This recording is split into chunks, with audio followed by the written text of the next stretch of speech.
Ladies and gentlemen, and of course, dear Eva and dear Frank, a warm welcome to the ACEnano Users Workshop. You ask and ACEnano replies. This is the dissemination event from ACEnano. This is a step, I guess, forward in the right direction to say, okay, what are the analytical and characterization tools up to date, and what are we using? What are the new results of these research cluster? Next slide, please. Let's have a look at the program. We will have a brief presentation of the tools which are developed within ACEnano, and Eva and Frank will present that. And we will have something like 2 small roundtables. The first is going to the regulators, the second to industry members or experts who are close connected to that, before we will go into 2 parallel breakout groups. And what we are intended to do is to have something like elevator pitches. So these are just 2 slides, 3 minutes, you know that, and you're familiar with all these poster presentations as a side event of the most of the scientific dissemination events.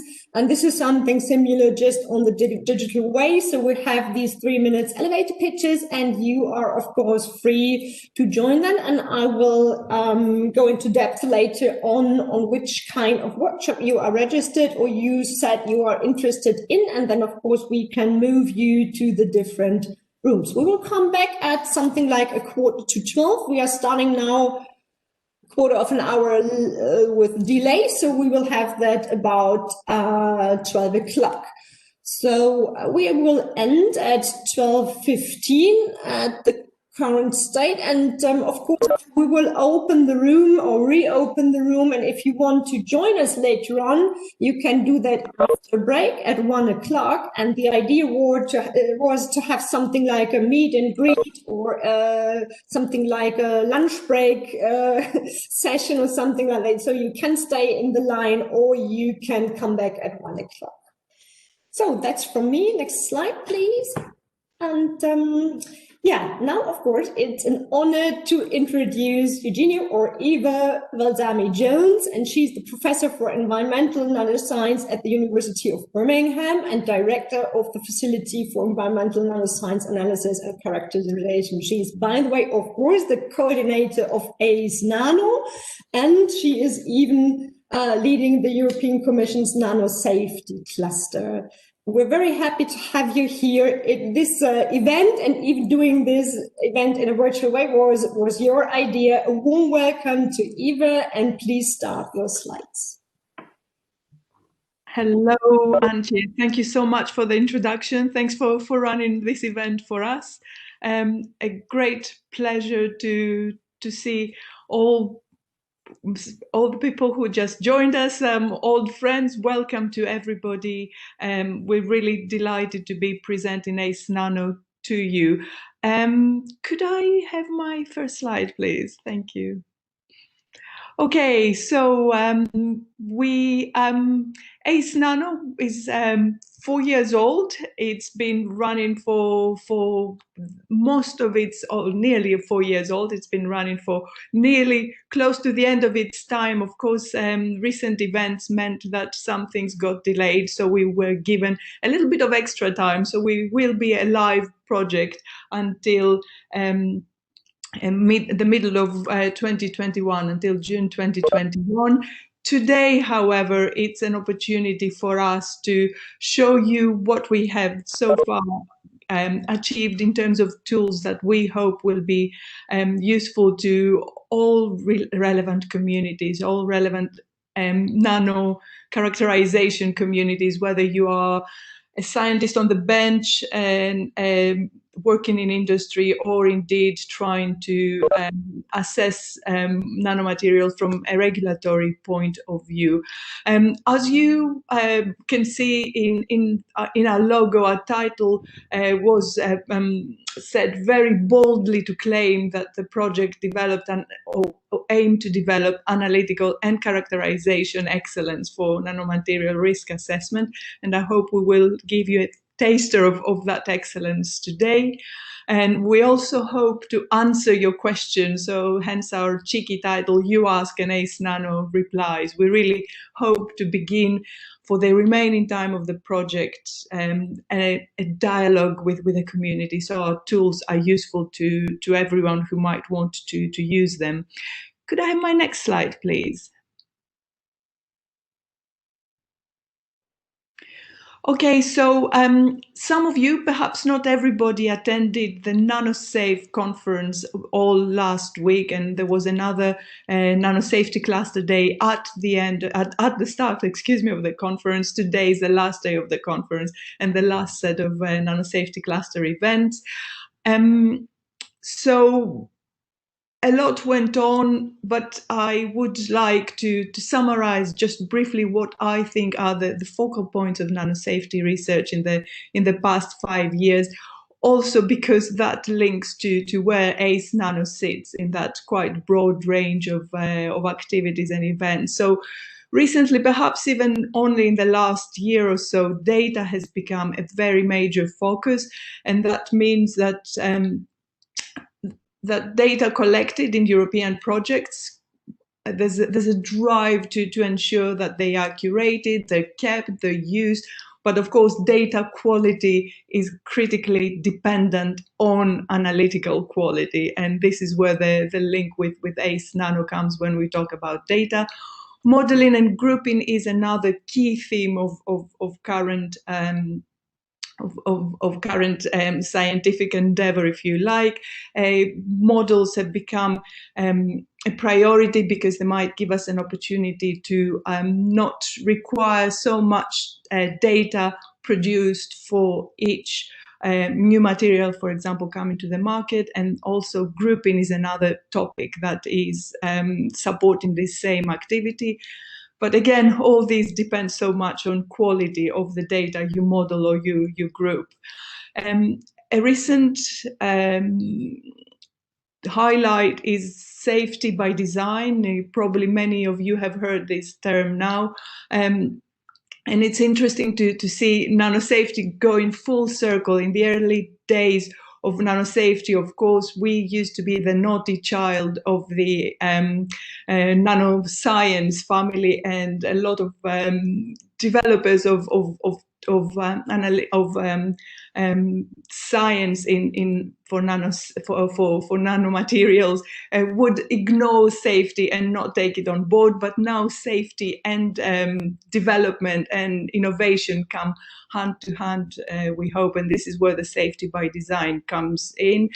I should say that a lot of these themes are also reflected in research projects. So many research projects that the European Commission has recently funded address these very same themes. And of course, Safe by Design has received a lot of funding in recent, in the last two calls of the European Commission's framework program of funding. Governance is also another theme that received funding, and another theme where nanosafety is now contributing to not just assessing what the problems are with nanomaterials, but also how can we create a structure that would underpin the solutions that will support industry and also regulation and help govern the solutions for nanomaterial safety. It goes without saying that all the developments in biological science, and of course biology is relevant to nanosafety because organisms are the recipients of any potential bad effects from nanomaterials. So omics, all the molecular science developments and developments around adverse outcome pathway concepts are now part of the research we're doing in nanosafety. Can you move forward, please? One slide. Yeah, thank you. And actually, in my last slide, I omitted to mention the nanosafety cluster once again. All these different themes are not just projects, but they are also working groups within the nanosafety cluster. And some of you had the pleasure to attend last week's working group presentations. There's further presentations today after this workshop. So I do hope you you learn not only a lot about ACEnano, but also other nanosafety cluster activities in your day to day. So I just wanted to also focus a tiny bit to the future and the nanosafety, and where does nanosafety is heading. Well, there are three key influences, and my main bullet points on this slide actually summarize these key influences. First of all, the Horizon Europe framework program, which will change what direction in what is funding in relation to nanosafety, as well as the whole scene of European funding. And nanosafety has to remain agile and relevant and clearly, and it will feature in some form in the Horizon Europe program, but business as usual is not the case. It is important to say.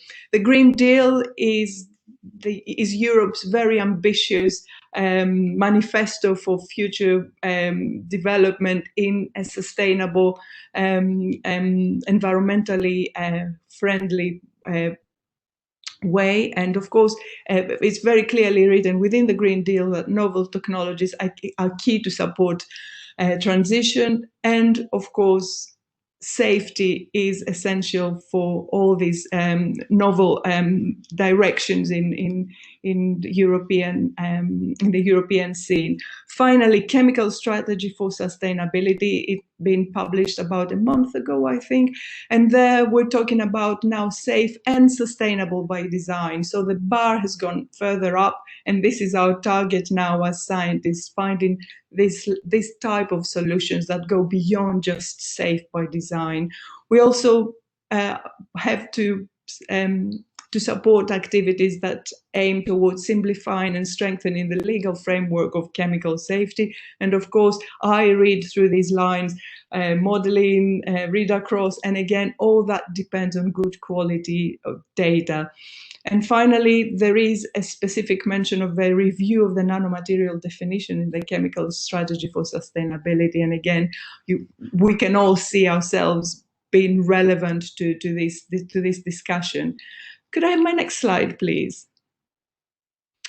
Okay, so where does material characterization fit? And indeed, it does fit everywhere. Not only we generate the data for all the models, all the legislation, everything starts from the data that come out of our characterization instruments.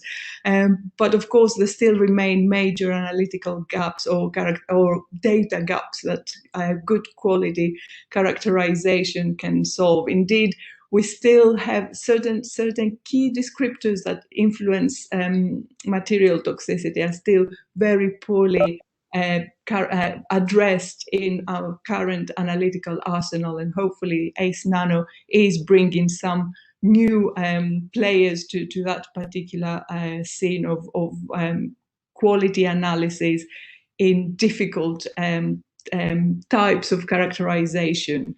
Could I have my next slide, please? Okay, so just very briefly, the ACEnano vision. If you look at the little box on the left-hand side, you see various acronyms for analytical methods. And this has always been the case, that all these analytical methods are a little bit of a mess. People are not confident what to use when, what's the optimal characterization technique, what it isn't. And usually what they use is either something they've heard of or something they have access to, but that's not necessarily the best analytical solution for your problem. So ACEnano always envisioned this structure and clarity in analytical characterization. And hopefully today we'll show you some of the tools that can bring this improved structure in characterization. Can I have my next slide, please? I will not say much about my highlights here, partly because Frank will pick the same topic up in his presentation later. I just wanted to emphasize that ACEnano didn't shy away from addressing difficult problems in characterization. So we did choose to, for example, develop a way of optimal sample preparation and sample introduction that previously was considered or was never previously addressed, never considered as a problem. However, we started by quite systematically comparing data and realizing that sometimes the differences in analytical outcomes from different methods may come from actually the different introduction method rather than the method itself. So we wanted to address these difficult problems. We also wanted to work with complex matrices. We wanted to include training where techniques were already available, and I hope those of you who looked at our brochure might have noticed our various videos that we have already recorded on simple analytical techniques, and please do use those videos, hopefully as a training material for yourselves or your teams. I would also like to just pick on a couple of other things. We again address difficult analytes like organics, like plastics, that have always been poorly described in the nano characterization environment. And we also wanted to push some analytical frontiers with some of the ideas we developed, like hyphenation, for example, miniaturization, and such like. And again, you will hear a lot more about all these today. Can I have the next slide, please? What you won't hear today, but it is a very important, or two very important parts of the ACEnano arsenal, if you want to call it that, and we hopefully will present them in a final dissemination event, is a knowledge warehouse. And it's really important to see this as not just a collection of data. Indeed, ACEnano is producing very little data, but it's a lot more of a collection of protocols and a collection of, for example, videos, solutions for the analyst that wants to address nanosafety, in other words. So a knowledge warehouse is available through our website, and also ACEnano is developing an e-tool, the tool that will give us the structure that I described earlier. And this is still being developed, so it's not quite ready yet, but we will have a launch in the not too distant future for these two other aspects of the ACEnano project. Could I have my next slide, please? Okay, so that's me done, and I really didn't want to finish without thanking all my wonderful ACEnano team, everyone who's done so much to, well, only this weekend spent most of it preparing for this event, but also for the past 4 years, developing solutions for our community. So thank you, ACEnano team, and over to Frank.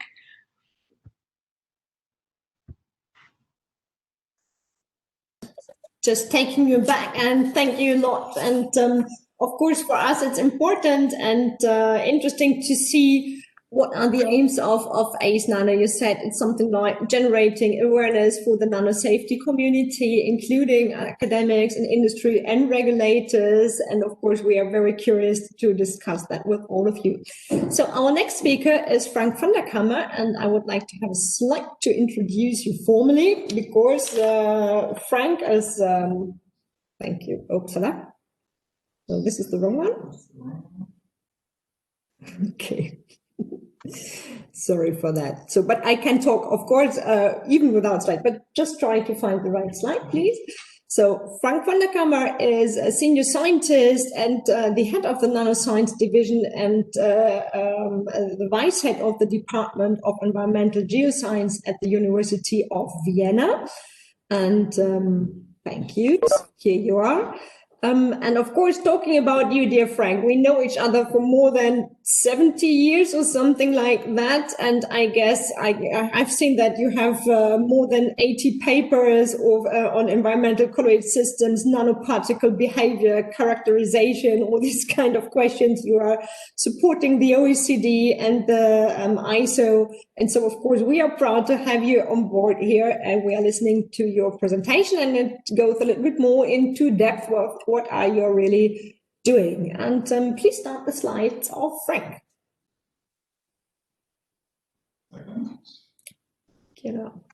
I hope you can hear us, Frank. Yes, everything is fine. Okay. Thank cool. you. Yeah, we have seen this quite a while ago, and go top nano safety for quite. Thanks very much. Hello, everybody. Nice to see you here. The way doing it electronically from home, but nice opportunity to show you our outcomes of ACEnano. ACEnano was a great opportunity because the typical way it was that the large projects focused on toxicology, on regulatory issues, on risk assessment, and on exposure modeling, and all these things. And all the important stuff like analyzing nanoparticles, characterizing them, was more or less done on the way. So it was always a side aspect in these projects. But there were very few projects really focusing on development of nano-specific methodology, although many people were asking for it. And so ACEnano had the great opportunity to look into a very comprehensive set of methods that's a lot of potential, but have never been applied to nano. Two methods that were already quite advanced, but haven't seen validation and haven't actually seen optimization towards faster processing, being smaller in the footprint in the lab, producing the analysis slightly more cheap. So ACEnano actually had the chance to deliver a comprehensive toolbox, including not only developing instruments, but also tools, methodologies with certain instruments, validate certain methodologies, and also develop for training users on these instruments, and deliver IT-based, web-based guidance on how to use which methodology, which instrument, and what is actually best for the question you have in your laboratory. Next slide, please. And so the project actually had a nice balance of 28 partners across Europe, a nice balance between universities and research centers, so academia, SMEs that were actually producing, developing tools and instruments, and government agencies overseeing the progress in ACEnano and also supporting with the relevant requirements. We had an idea in the project to build it like a conveyor band. So starting in parallel with the methodology development, while we have some methodologies and some instruments that were in its more or less infancy, and actually pushing them over the border to get actually in case and develop to something that at one point can be a routine tool in the laboratory. So bring them forward. That was innovation in work packet 1. Then actually those methodologies that innovated and that actually grow to some nicely optimized and being pushed forward in the technology level would actually then advance to work package 2, where they actually would be optimized, adapted, and so on. And those methodologies that actually were already in the optimization stage and developed further on would then actually go to the benchmarking and would also be included in the training events to school actually people on the using of these methodologies and instruments. Of course, for some methods that had already been established in the field, we performed interlaboratory tests to provide a quality assurance and confidence on these methodologies, also give you some kind of information on the precision and reproducibility of those methodologies. And then all the data we produce actually go into our data structure. And we are now actually asking people, how do you actually access the products of ACEnano? What do you want from us? What shall we show you? What kind of instrument can you use and how can you use it? And this is actually what we're doing. Next slide. So the highlights actually in the project were, of course, the innovation of analytical instruments from almost non-existent systems or tools that have actually a high potential but haven't seen actually much funding and suffered a little bit in their progress. the optimization of existing techniques or adaptation of existing technique to being applied in the nano field and applied to nanomaterials. The benchmarking and interlaboratory testing, standardization would be something that goes more into ISO, for example, but interlaboratory testing and benchmarking of those methodologies that we have developed. Then, as Eva already pointed out, the training in IT solutions, so guidance tools, web-based guidance tools to help users to find their optimal analytical strategy for their questions. Next slide. Okay, that is now, could you just click it through? Because in my version, there was no animation. Suddenly now there is one. Okay, the analytical innovation in work package 1 actually looked into, for example, the single particle analysis for the multi-element composition. So using time of flight mass spectrometry to actually produce multi-element signatures of single particles in the nanometer range. What actually has been much actually developed during the project. The next thing would be actually the development and the extension of the range of functional characterization assays, for example, for dissolution or reactivity, bringing methods into a smaller space, miniaturize them and simplify them in their use. The hyphenation of methods to each other, for example, hyphenating field flow fractionation with multi-element TOF ICP-MS, or combining field flow fractionation with nanoparticle tracking analysis. This is something where you actually move an ensemble method like field flow fractionation that actually separates a huge number of particles in a way, and then actually bring it into a particle counting system where you actually then produce particle number distributions, and these particle number distributions then can be directly compared, for example, with single particle CPMs. Harmonization of sample introduction was also some of our targets in work package 1, so to provide actually unified sample introduction system that actually can deliver optimized samples in terms of concentration, dispersion, to different methodologies and harmonize this in a way. Next slide, please. Work package 2 actually looked into the optimization of several methods, adapting methods to specific nanomaterial characterization, expanding on new analytes, methods like TGA, to use them for not only analyzing organic nanoparticles, but also micro and nanoplastics that actually came on as a topic during ACEnano quite immensely.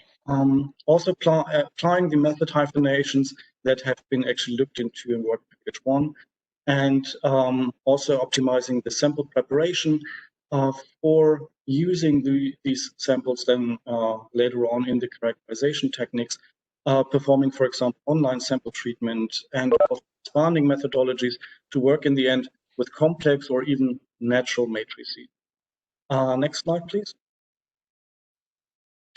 The general strategy in ACEnano was, of course, taking in all the information, the available data from existing and running projects, building our toolbox from top to bottom through actually our method innovation, expanding the application of certain instruments to nanomaterials, optimizing those techniques, benchmarking those techniques, and actually providing a streamlining of the workflow in the analytical process by using guidance and decision trees. The training concept actually was in parallel, so training a core cohort of experts within the project, and then go out and provide community training on the different technologies that we have delivered. In parallel to that, of course, also the data warehouse building, that was the one slide Eva briefly showed that we won't actually go into detail today, but there's in the background, of course, development on IT tools, web-based, and so on. Next slide, please.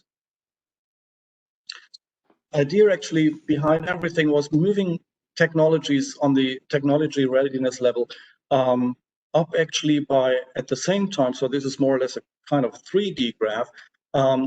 improving the technology readiness level of the methodologies, depending on the point actually where they started, and at the same time actually moving the methodologies from simple systems and applying them and making possible to use them actually in more complex systems, tissues, waters, and until then actually natural media.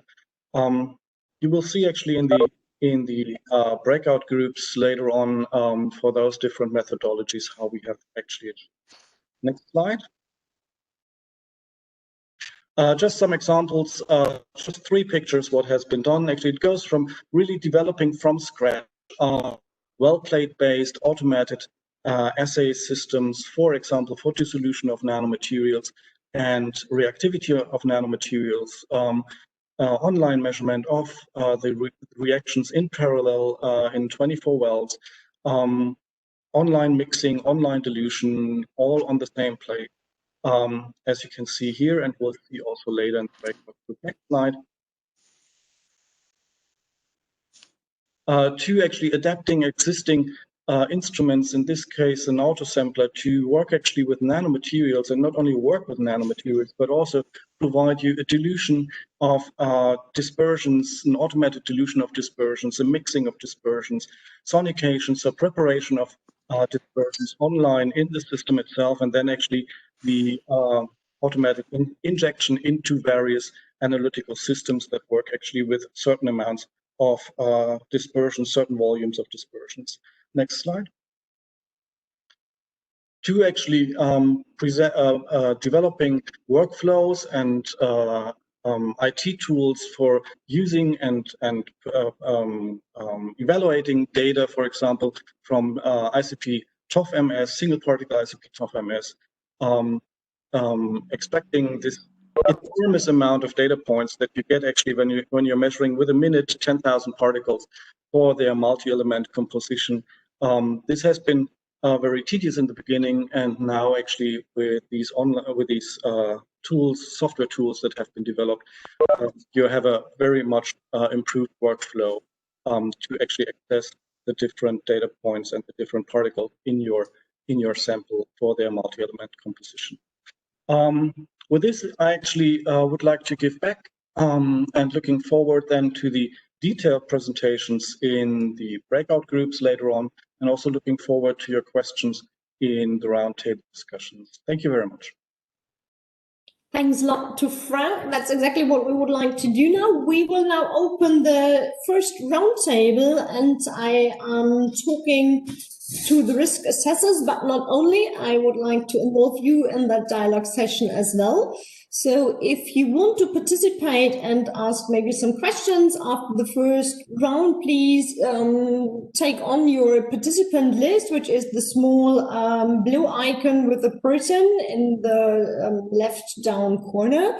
And if you click on your name, you can find something like a virtual raising hand. So we have something like a speakers list if you want to step in, or of course you can use the chat forum as well.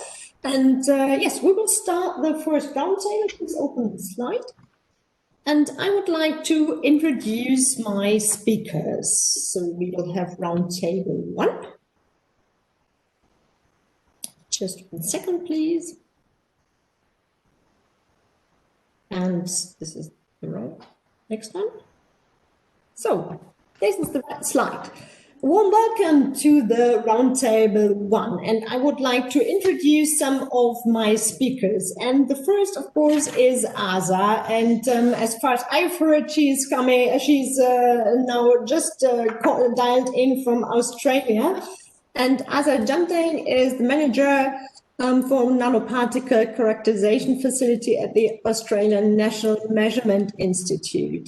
For me, very interesting to see that she is really dealing with very complex matrices such as wastewater, food, and sunscreen.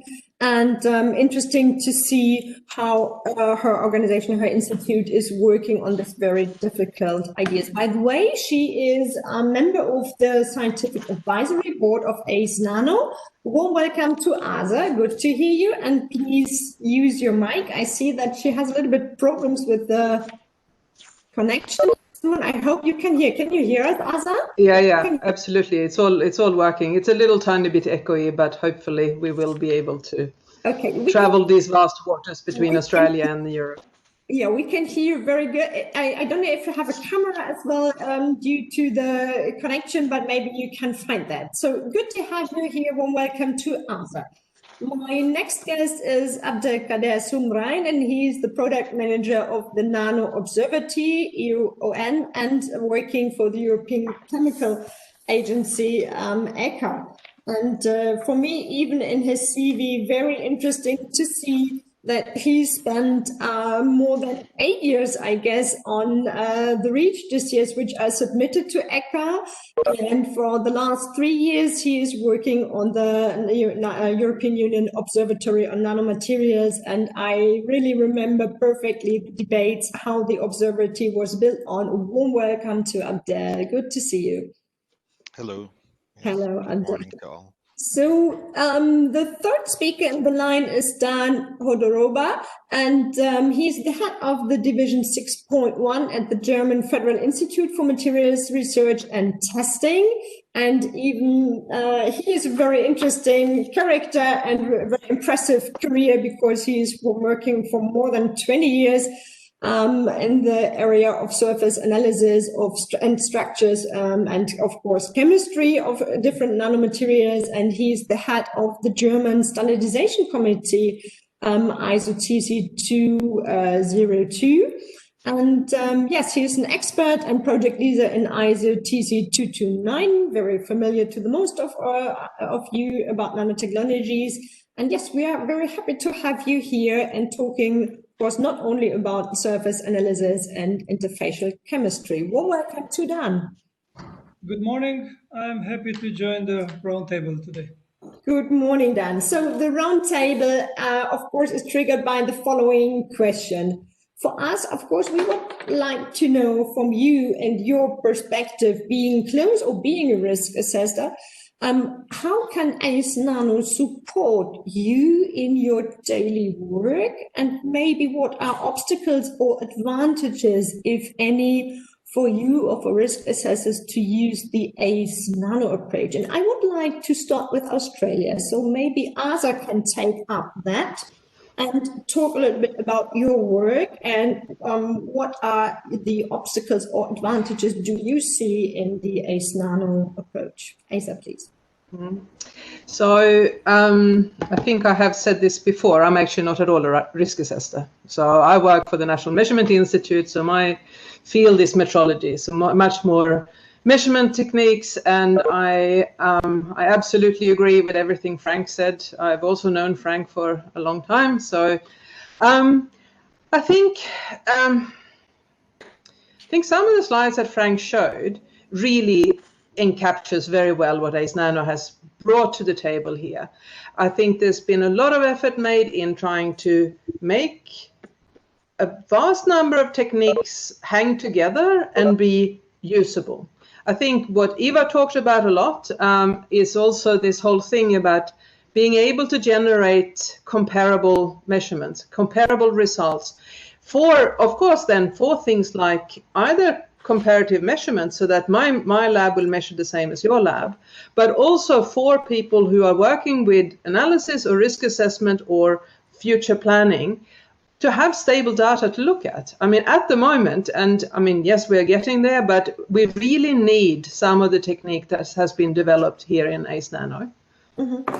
Yes, thanks. I think the idea of these three pillars, a toolbox, a training cascade, and a data warehouse, that's very, I think, for me, convincing, and maybe even supporting you as well. So I would like to ask to Abdel, is that similar for you, and how can you include the results from ACEnano in the Nano Observatory? Maybe you can talk a little bit about that, Abdel, please.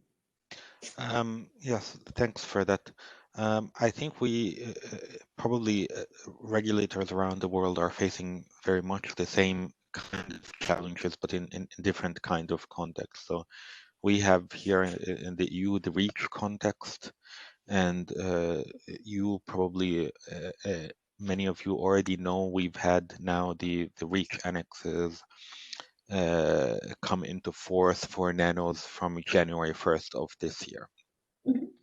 And so it's from that experience that I speak right now, just seeing the dossiers that have come in. We know what kind of challenges we are facing and also companies are facing, because we're in this in a sense together, facing the same challenge, but from different perspectives. So from the point of view of companies, they have to submit to us a characterization of their nanomaterials in order to submit their regulatory dossier. Mhm. And one of the things that is making it difficult for them to submit is indeed that they have uncertainty about, if I characterize my nanomaterial in this fashion, will it be accepted by the authorities? And this is, of course, because we don't have yet fully developed standardized test guidelines, OECD test guidelines, which are the gold standard, let's say, that is normally used. So where something like ACEnano is helpful is in trying to address and reduce this uncertainty for them. So they have to submit information, and that means that for the moment they have to use non-OECD guidelines, non-OECD test methods. And of course, they're going to always wonder, if I do this test, I spend X amount of money on characterizing my materials.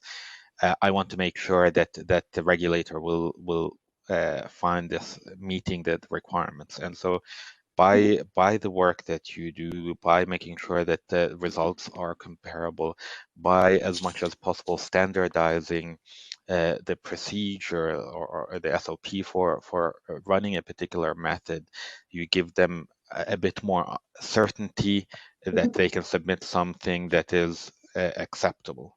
And they won't run the risk of having problems there. Seems to be that maybe if you set the OECD is the gold standard, then maybe the results are maybe something like a silver standard, which gives a little bit of orientation. Is that the point? In a sense, yes. It's not an issue about, when I say gold standard, it's not an issue about necessarily quality, but it's the issue that the world has agreed, or the OECD member states have agreed that on this mutual acceptance of data principle. So if I follow this test guideline, I know that whatever I submit to the EU, to the US, to Japan will be accepted. Because I'm following that guideline. Because we don't have that, then you're missing on that element of making sure that it's acceptable. So it doesn't imply quality issues, but it implies that the standardization and acceptability uncertainty that you have. Points. Thanks a lot. So we shift to Germany. So Dan, can you tell us or answer the same question? How can ACEnano support risk assessors like you are, or what maybe are the obstacles or advantages from your point of view? Maybe you can explain a little bit on that, Dan. Yes, and thank you for picking up the right order of the speakers. I'm very happy to talk quickly after Abdel, for example. I have heard maybe 5, 6 times the word standardization. This is, of course, a product or a service what the industries, especially the small and medium enterprises, need. We have such a phase in the standardization world where institutions like BAM are active, where the first standards start occurring, being published. For example, in TEM, a transmission electron microscopy. Next ones will come. There are also very nice case studies in the annexes of these standards, with examples from the practical work day by day. And this is what the small and medium enterprises they need. And there are different actors, different colleagues in ACEnano working on standards, producing standards, standard operation procedures also being maybe available only in a laboratory, but where know-how or expertise is available. And it is very important to transfer this, to publish this, to make this know-how visible. And I like very much the concerted action led by Eva with the experts from ACEnano and more to publish on focused topics like sample preparation, like interlaboratory comparison, for example, a very important point. I always say just to measure, to characterize round monodispersed nanoparticles, this is not a big issue. All the methods can do this nowadays with uncertainties in a reproducible way. But to the real world samples, to nanoparticles being agglomerated and having a complex shape, this is challenging. And this is what I like in the interlaboratory comparisons started by ACEnano, for example, and can only make an appeal to all the people here from industry and having connections to industry to participate, to stay in contact with institutes like us or universities for the project and participate in the interlaboratory comparisons. In most cases, there will be publications. There are already publications, and this is the know-how what is gained in the project. Okay, so what you are just starting is something like a priority list. You said, so there are some issues which are really very, very relevant. So, for example, sample preparation or interlaboratory collaboration. May I give that back to Asa, because maybe you are maybe the closest to these techniques. So is there, from your perspective, a certain priority list from the outcomes of ACEnano where you would say, okay, this is, I think, the most important step to bring that further very, very quickly? Is there something like a priority list from your side? It could be approximately. There is a list of needs in any case, and what is on place one or two, this we can discuss this together. Yeah. Standardized procedures. This is to me on the highest place. And when I mean standardized procedure, this is the whole procedure, starting with the sample preparation. We have discussed already a little bit about this. Automatizing this, there are already good developments from ACEnano. Then measurement, standardizing the measurement protocol. And last but not least, standardizing the analysis protocols or procedures. Yeah, they are all these three pieces or elements of the standardization process. Mm-hmm. And I just would like to ask that to Asa. Maybe can you step in, and is that maybe give us your perspective? Is there something like a priority list? Because I know that you, as a member of the scientific advisory board, of course, have a critical view to the results. So, what would you say? Is there something like a priority list you should foster? So I'm not. In terms of priority list, I guess I must agree to some extent with Dan, because I think this whole thing about sample preparation and sample introduction and trying to automate this, that's big.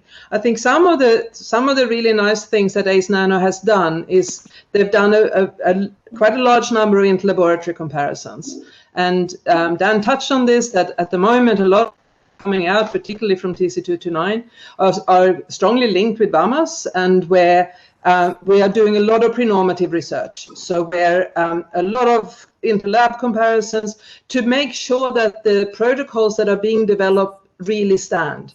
And I think there's been a lot learned over the last 4 or 5 years within ACEnano in terms of what works, what doesn't work, what needs to be written into the protocols to make it possible for labs to perform this. And within ACEnano, there's highly skilled people. So, I mean, we also need for those protocols to be made possible for people to do in industry, under time pressure, all of these things in order to generate comparable results. Yeah, true. Maybe a similar question, final question to Abdel. You have good insight into both, how to say, tasks to do. The one are the REACH dossiers. The second is to spread and share information via the Nano Observatory. What should be the next steps in your point of view? I think the a critical thing that you have in front of you as a project, and this is very much in line with the aims of ACEnano, is giving as much support and transparency to I would say to your stakeholders as a project, but to the general public as well. It's one thing to develop great tools. It's another thing to make sure that people are aware of them and start using them. And this is, I think, in my humble opinion, going to be a critical priority for you as a project. You want to make sure now that your stakeholders, whether it's industry or whether it's regulators, are aware of what you've developed, and that this information is made publicly available as much as it is possible. Of course, I appreciate that you bring up the EU1, and because this is what we try to emphasize is trying to improve transparency about nanomaterials, but also about all the work that is done that is funded by the EU from these projects. So I think more training also for us, for regulators, on what has been developed, so that we can incorporate this into things like guidance documents and point registrants to it, and also to companies so that they start using the tools, and then publicizing the work that you have done. So work with us in the EU1, of course, but other avenues as well to increase awareness of what you've done. Yes, I guess that was exactly what is intended. And of course, it's helpful for the consortium to see that you're supporting that way in even creating these tools or standardizing these tools, have this training cascade, and of course, publishing whatever the findings are in the data warehouse. Thanks a lot to that, Dan. I see that Dan has raised his hand again. The question is, can we shift to the next roundtable, or is it just one short comment to that one? Just a very short point. I'm very happy with the formulations of Abdel. We are from different institutes, but almost the same words and problems. Maybe I'll repeat this. What does it mean, support? To me, also guidance, decision or e-tools, what we have already, and training and workshops. And what I like preaching, explaining to the people again and again, and different actors from ACEnano, and in an open access form if we publish. So I'm very happy to hear this from the others. This is the perfect handover, by the way, to the roundtable too. And please give me the next slide. Because now, of course, we have a lot of people in the line who are exactly doing that. So providing knowledge to industry, even with a special focus on SMEs, and of course, to take that up or to be in stakeholder dialogues. And my first guest is Stella Stocheva, and she is coming from the Yoris group and doing a lot of stakeholder engagement. So I guess it's really exactly your role even to take up these kind of questions. She's doing stakeholder engagement training and dissemination activities for publicity funded projects, and she has been involved in a lot of FP7 and Horizon 2020 projects. Well, welcome to Stella. Good to have you on board. Hello. Hello, Stella. Good to see you. So second one is Johanna Schieper, and she is she's doing scientific support and is innovation manager of the BioNanoNet coming from Austria. And welcome to Johanna. She's exactly doing what Dan has recommended now, transferring the knowledge even to new companies or SMEs. And that, of course, is an important task for ACEnano to, I think, use these kind of multiplicators just to spread the knowledge. A warm welcome to Johanna. Hello. Hello. Good morning, everybody. Background. And good good to see you. Good to have you there. And the third one is Sean Kelly, and he's Senior Project Manager at the NIA, at the Nanotechnologies Industry Association. And he has been active with NIA since 2015, has a background of 10 years at the University of Leeds. Talking, of course, about these kind of scientific questions. And interesting, again, he is involved in a lot of different projects, even for the European Regional Development Funds. And of course, talking with SMEs and companies, larger ones and multinational and global ones about nanotechnologies. A warm welcome to Sean. Good morning, everyone. Hi, good morning. So the second round of the industry roundtable, talking about different things. We have now heard the perspective of the risk assessors and regulatory bodies, or maybe the administration. So what is your point of view? So how can ACEnano support your work, even talking with the SMEs or the industry? And I would like to start with Stella, because you are a company, you are doing exactly that work. Stella, please. Thank you, Antje. Thank you for introducing me, and just to continue a little bit with what I do, I just want to make sure that everyone understands that I'm not a technical expert in risk assessment, but I am part of nanosafety related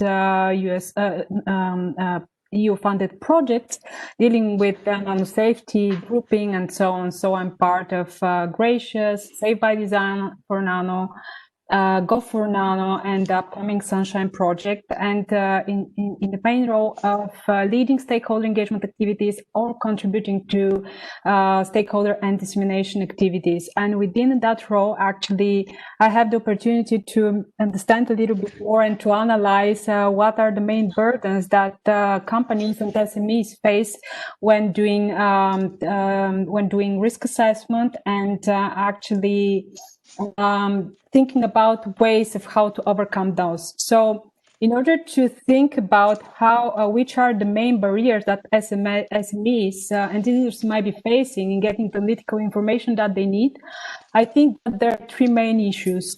Those are related to expertise, cost, which means also time, and also ethical concerns related to animal testing, broadly speaking.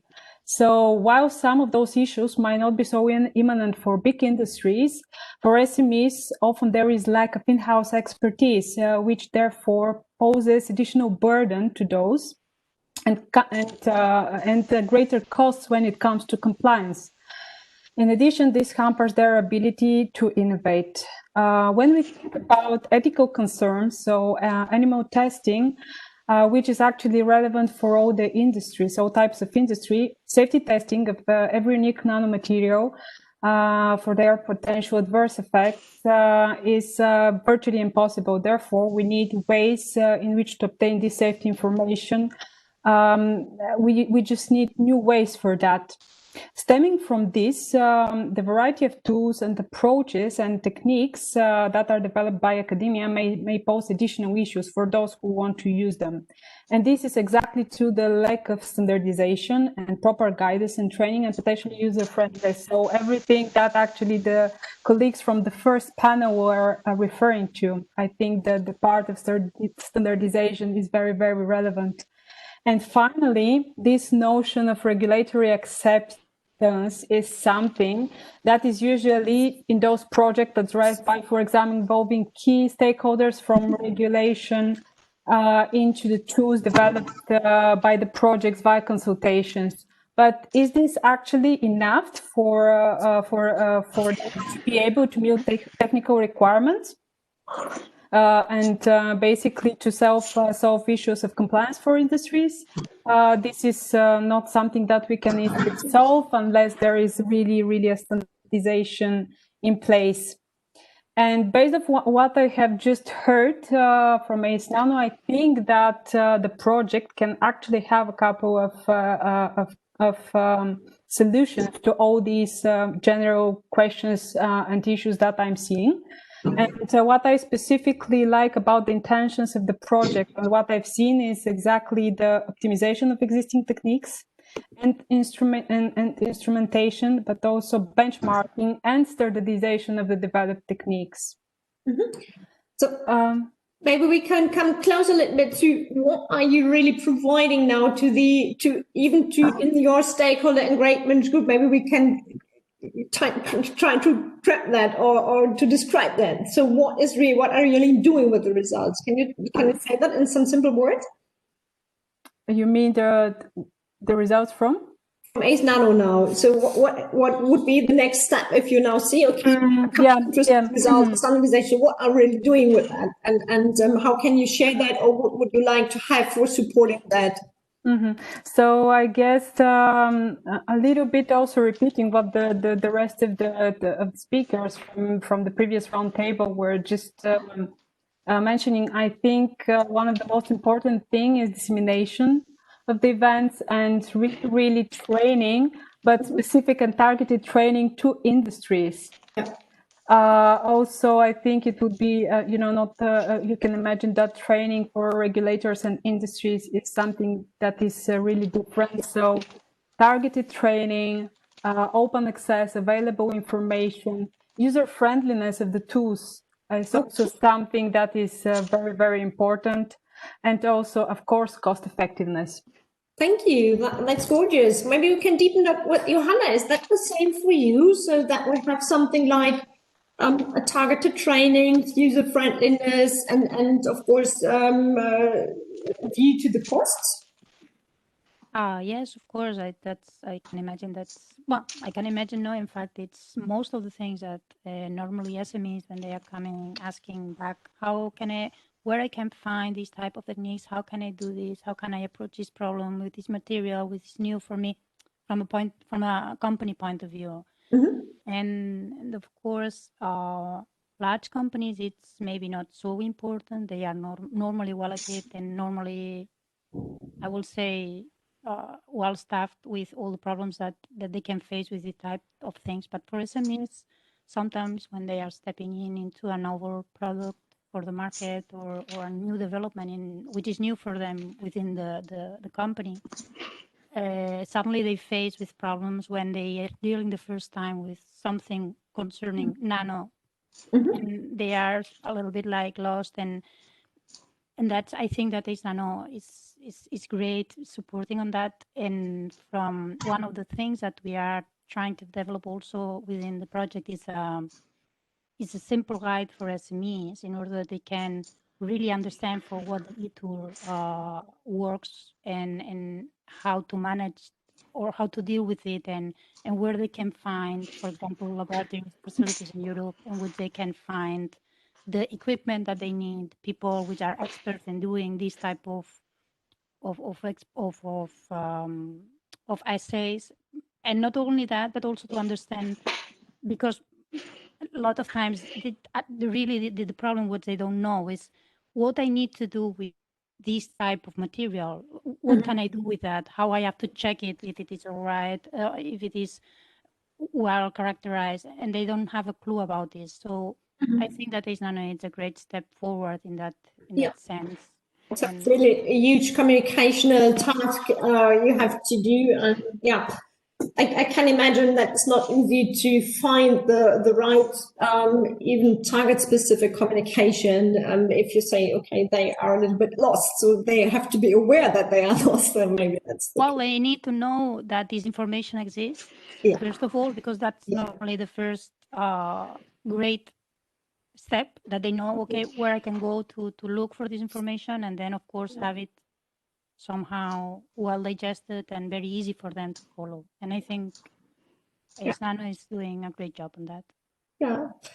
So let's switch to Brussels, and Sean Kelly is in the line talking for the NIA. So you are, of course, something like a shelter organization for a very broad range of companies, from very large ones to the very small ones.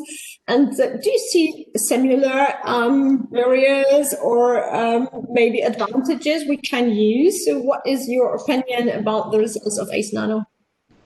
Yeah. I'm not going to repeat what everyone's just said, but I share a lot of the similar views. Certainly recognising the difference between SMEs and large companies. Yeah. Regulatory alignment of tools is obviously vitally important for companies. But just latching on to a few sort of maybe additional points. One of the real challenges I think companies have with a lot of the European projects is really understanding the cost versus benefits of using some of the tools. And we know this is a challenge from a lot of the funded projects. It's very difficult for anyone to say how much a certain analysis or a test will actually cost. And that's a real, I think, barrier that a lot of the projects have. That it's very hard to give a true cost benefit analysis of using one method over another method. Obviously, it's vital to have consistency. And I think, again, that's a challenge that a lot of SMEs face, is making sure that the methodologies they're using are consistent or can be consistently used, that also that all of the methods are aligned with regulations. Because from a company's perspective, obviously, that's your main challenge, is to bring your product to market. As in what the project can do, the main thing really is to tell people, disseminate everything you can about the project, and disseminate it in ways that people find accessible. So as well as academic publishing, what else can be done to actually get those project results out there and making sure that they stick after the project actually ends? Also disseminating techniques as well as the actual results and the output. What other information that the project holds, a lot of that know-how is actually also really valuable, but it's not something you're going to get published in an academic journal. And also the other thing that's I think is really interesting from all these projects is a lot of the results that are coming out, a lot of the techniques that are being developed have a use outside of nurse safety as well. The characterization that's being done to identify the potential hazards of nanomaterials is actually also really interesting from the use of identifying and measuring their functional effects as well. And after all, from a company perspective, nanosafety is important, but also vital is that you want to make a nanomaterial that works, that does something.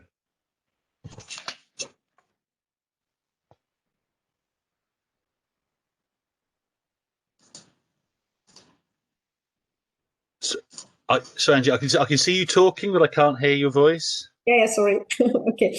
So can you give us some recommendation about the disseminating techniques? So if you said it's not just the academic publications, we should have more maybe target group specific trainings or dissemination techniques. So could you recommend us something? I mean, really, it's about trying to make sure that you can get out in the broadest sort of sense possible. So, I mean, I certainly know a lot of the projects have been looking at, for example, doing simple things like making some videos in the lab, showing people how actually some of the lab techniques are actually being used. Moving away from strict academic publishing and looking at publishing into the trade press. Certainly using outlets like EU-ON. Which again, because they don't have that same sort of pressure that you have in publishing through a normal peer-reviewed journal, it allows you to get out something that's relatively straightforward and simple, and actually do that quite quickly.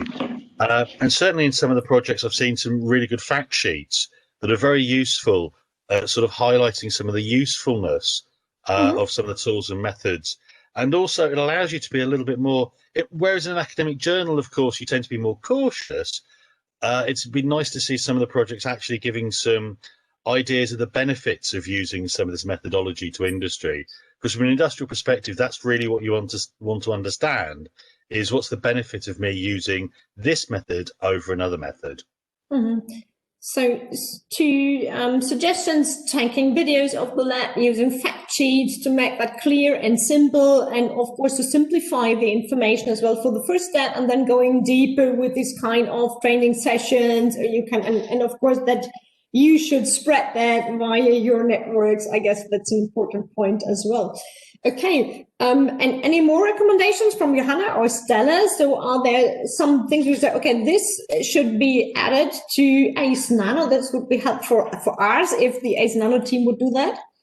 No, I only wanted to say that I'm happy that Son was just mentioning some of the things, because, for example, these recommendation or suggestions about videos, easy videos to follow up how practically is done an essay, that the company that has no clue about it can say, okay, how difficult is that, or how I have to manage that, or is it easy? It is worth it that I do it, or should I contact with someone that maybe is really excellent on that, and it's pretty much more easier for them, and it's better for also for the people doing it.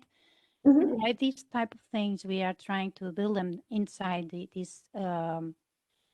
guidance that we will do for SMEs, in order that they know from the very beginning, okay, this is dealing with this and this and this, and you can find these, for example, here and here and here in Europe, people that are doing this in a standardized way and a really excellent way of doing. So I'm pretty happy that Sean has. Thank you. Last comments from Stella? Mm-hmm. I think that actually with their intentions that they just mentioned today, ACEnano are actually on the way of making this wonderful dissemination and communication activities, which are usual for the end of the projects. And actually their intention to develop the tool that they're talking about. So basically this would be one of the main access points in which people would be able to find this information.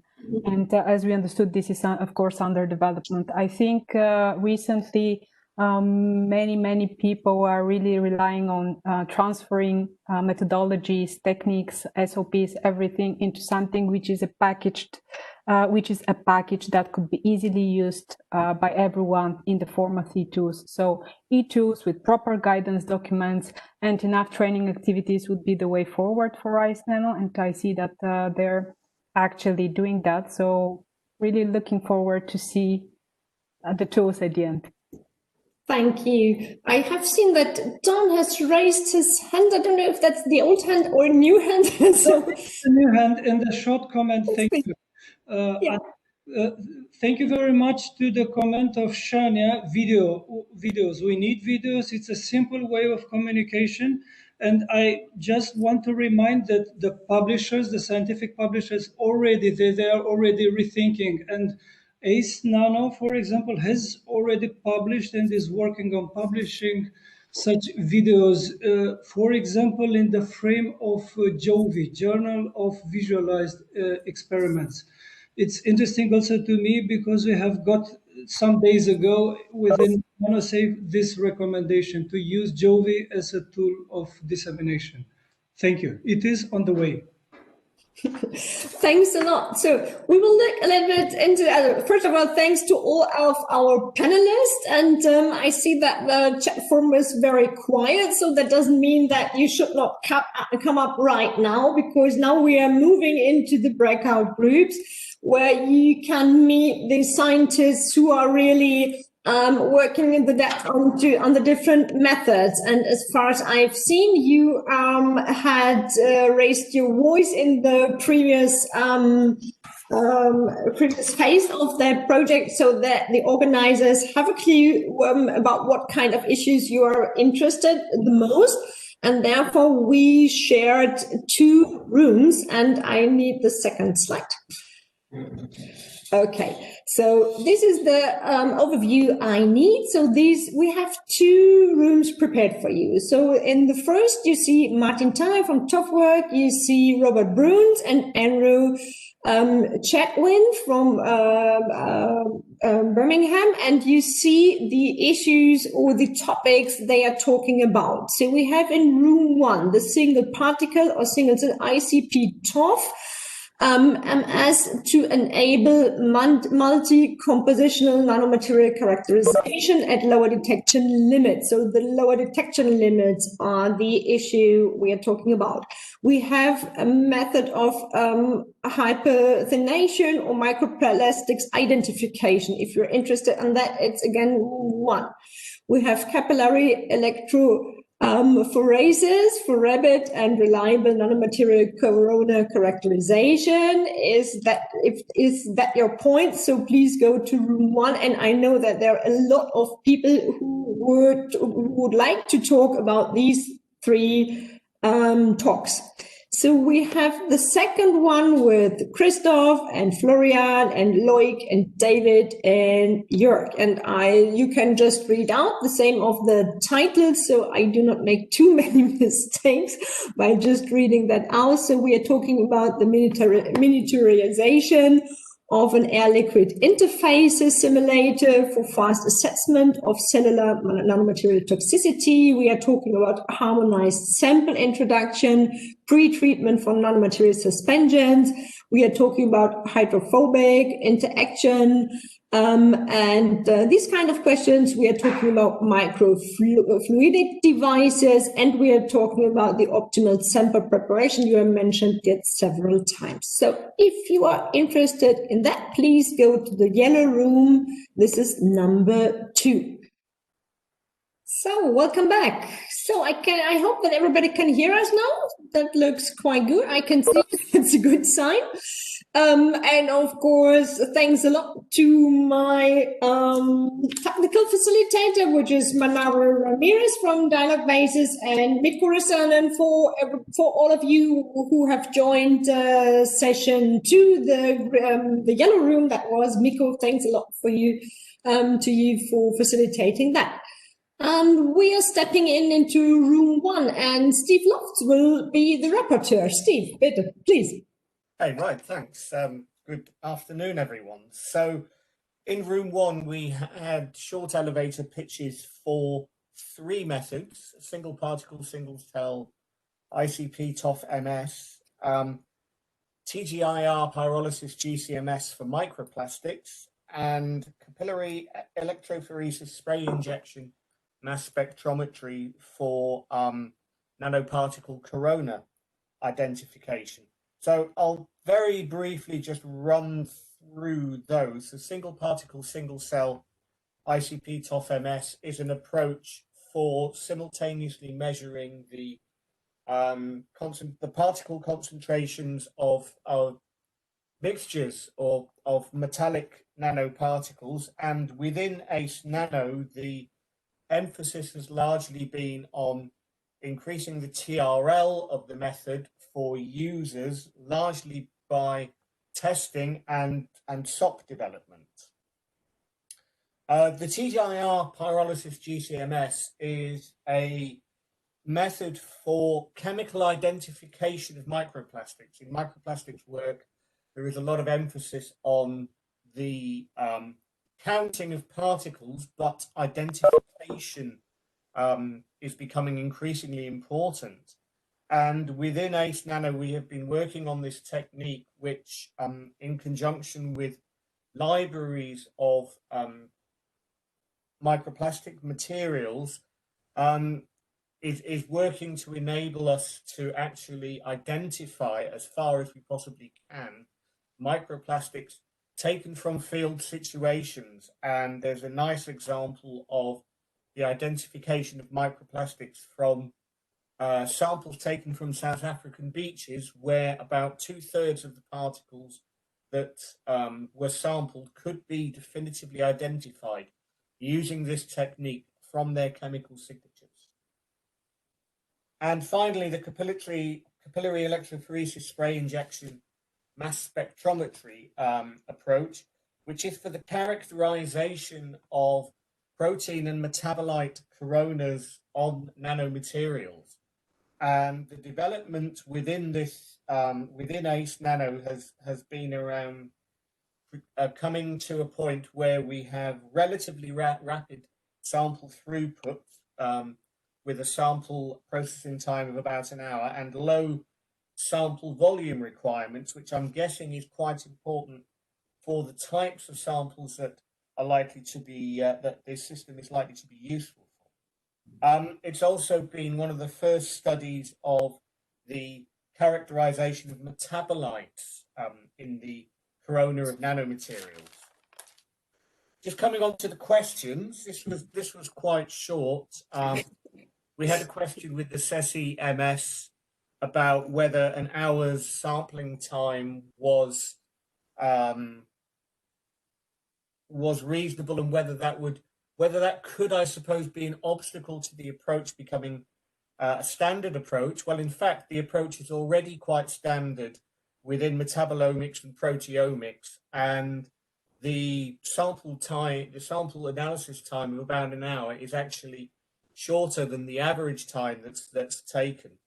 So I guess that shows that sample processing time is very dependent on context and what the technique is and what you're going to do. And even if it takes an hour for a sample, that can be a great technical advance on what's gone before. There was a question about what videos, fact sheets, and documents have been and are going to be produced within ACEnano on this.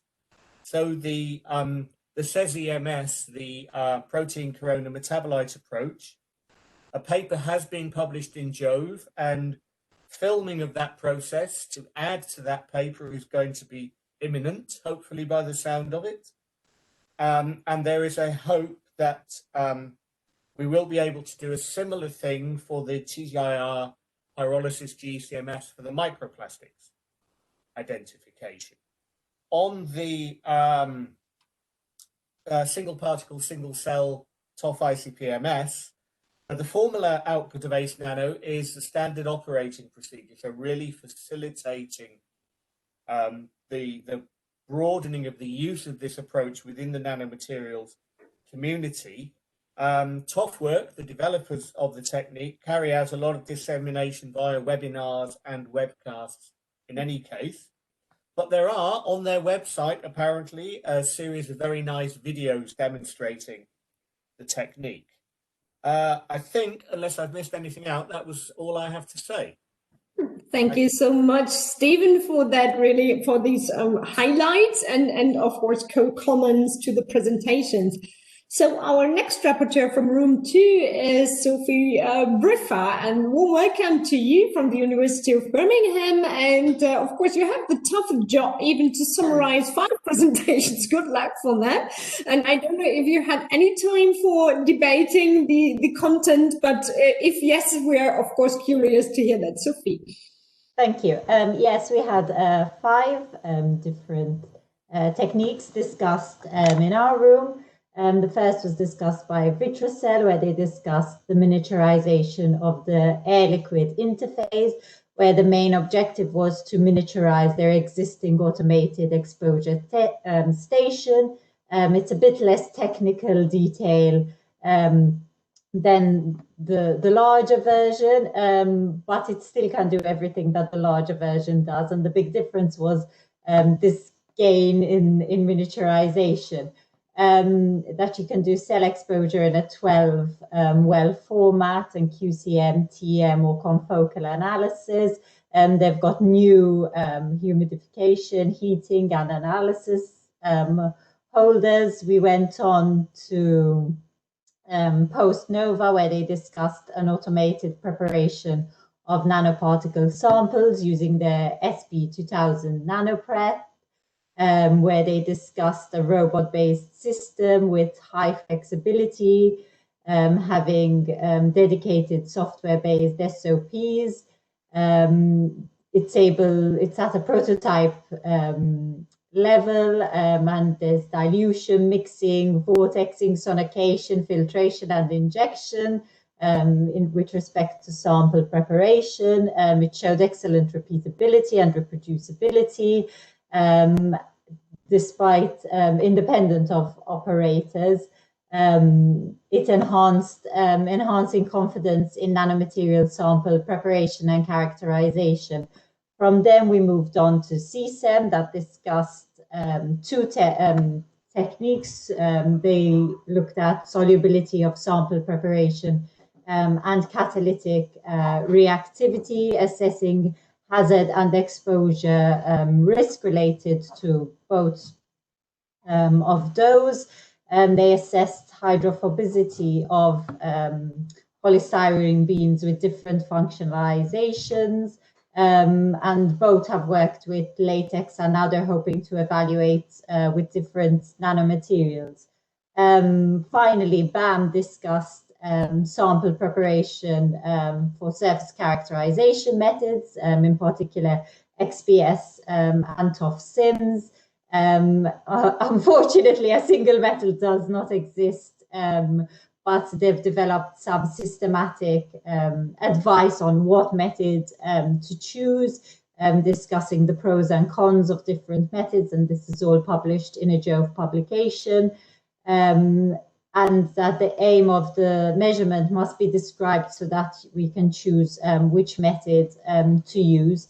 We did have time for questions in room 2, and there were questions about whether the SOPs would be available.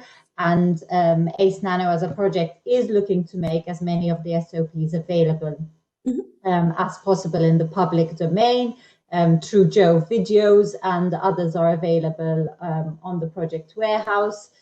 So it's we're really pushing the dissemination of the SOPs as well.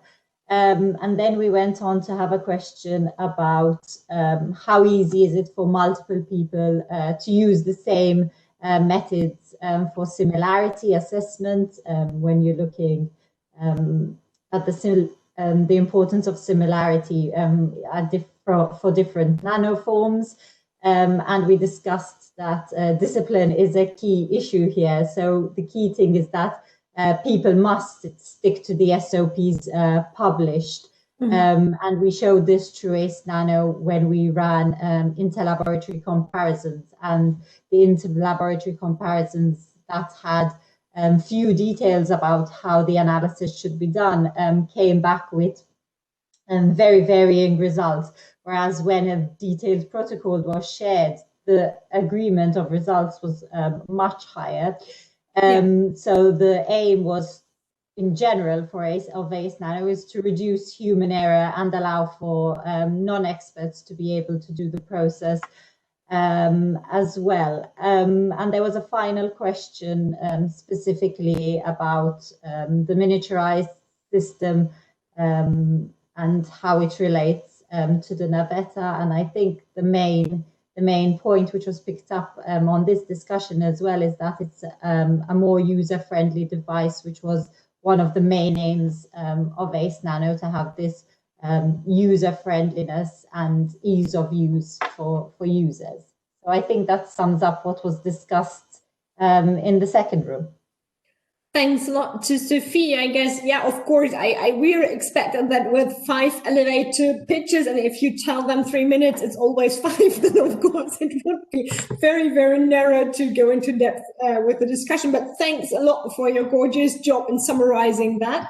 And yes, ladies and gentlemen, we are now in the end, at the end of our small virtual scientific conference. And I, of course, would like to summarize that a little bit. Of course, we have learned a lot about the tools which are in the toolbox of ACEnano. We have heard about the training cascade we're setting in place, including the videos, including fact sheets, these kind of questions, and of course about the data warehouse you all need for preparing comparable results, and of course increasing technology readiness of nanomaterials. For me, of course, I have to thank my 2 colleagues, Manara and Mikko, and I would like to give back maybe to Eva or Frank to close the session. And of course, next slide, please. To say, of course, thank you for your attention, and yes, and maybe to have something like a second session, because Sophie says that maybe there are still a lot of questions, or you would like to come in contact, and therefore we would like to organize something like a meet and greet session in advance. So it is not just hungry for more, but maybe it is a little bit like the dinner meet or the lunch meeting, or the meeting on the floor or whatever, where you can meet the expert, just ask him or her, I would like to go back, and maybe you can explain whatever you want, and therefore we would like to stay the line just open. So knowing that, that we are just staying in the line with all the experts. And if you are interested, please stay in the line and raise your hand and raise your voice and try to raise your questions. If not, it is my task to say goodbye from my side, but Eva and Frank are in the line. And of course, you are we are honored to have your final words. And Eva, the task is yours. Thank you. Thanks, first of all, to everyone who joined us today. Thanks to my wonderful ACEnano team. Every time I have the privilege to listen to our achievements, and even though I'm involved in the project on a day-to-day basis, perhaps standing back a little bit and actually hearing what we produced as a project makes me always feel very, very proud, very excited. So yeah, today was a great day. I hope, well, certainly for me, and I hope for everybody else. I just wanted to also say that the door is open, the ACEnano door is open, and you can ask us and we can reply not only today, but you know where to find us, you know our website, you know where to find team members. So please, let's keep the dialogue open. I think a very big the discussion always focused on how can we be a bit more reproducible, how can we rely on the tools, how can we, so these answers will keep coming, or these questions will keep coming up, and we'll hopefully keep answering them. Antje, just so that I understand, and I think just to emphasize the point, so this line will stay open until when? I just, my suggestion, because you have written out that you will reopen or open that at 1 o'clock, but my impression is because we had not a lot of questions in our team. So maybe if somebody has some question, I guess it's not necessary to have more than 1 hour break or nearly 1 hour break. I would just recommend just to stay in the line, raise your questions, or exchange your email addresses via the chat forum. And for me, that will work. So if there are questions, we just stay in the line, if that works for you.